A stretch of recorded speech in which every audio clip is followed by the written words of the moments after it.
माता सीता के जन्म को लेकर कई कहानियां प्रचलित हैं। कोई कुछ कहानी सुनता है तो कोई कुछ। इसलिए साफ साफ कहना मुश्किल है कि सीता की माता कौन थी। सीता के जन्म से जुड़ी हम ऐसी ही एक प्रचलित कहानी सुना रहे हैं। अद्भुत रामायण के प्रसंग के अनुसार एक बार लंकापति रावण के तप से खुश होकर भगवान ब्रह्मा उसे वरदान मांगने को कहते हैं। रावण उनसे अमर होने का वरदान मांगता है।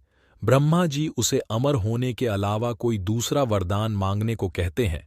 रावण वरदान में मांगता है कि मुझे सुर, असुर, पिशाच, नाग, किन्नर या अप्सरा कोई भी न मार सके।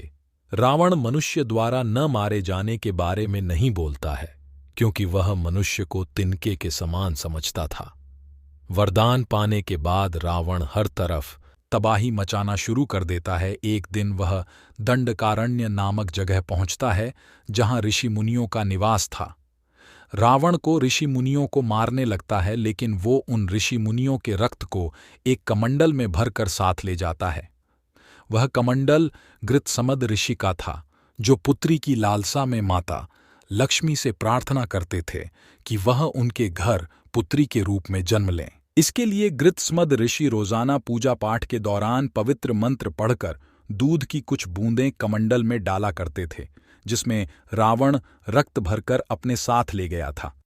रावण कमंडल को लंका ले गया और वह पहुंचकर कमंडल अपनी पत्नी मंदोदरी को देकर कहता है, यह विषैले रक्त से भरा है, इसे संभाल कर रखना और किसी को मत देना।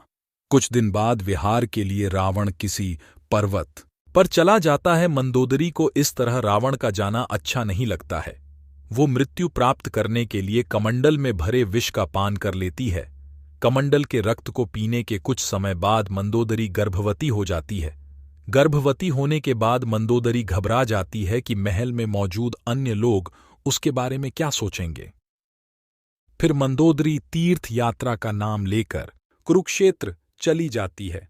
वहां मंदोदरी एक बच्ची को जन्म देती है, लेकिन लोक लाज के चलते वो उसे एक कलश में रखकर जमीन में दफना देती है।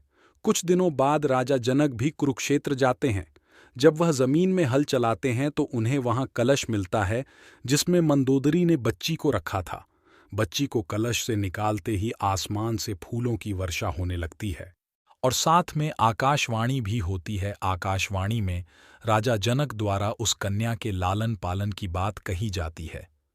हल के शीत, हल के आगे का नुकीला भाग से टकराने की वजह से कलश मिला था, इसलिए राजा जनक ने कन्या का नाम सीता रखा। अगर आपको ये कथा अच्छी लगी हो तो शेयर करें,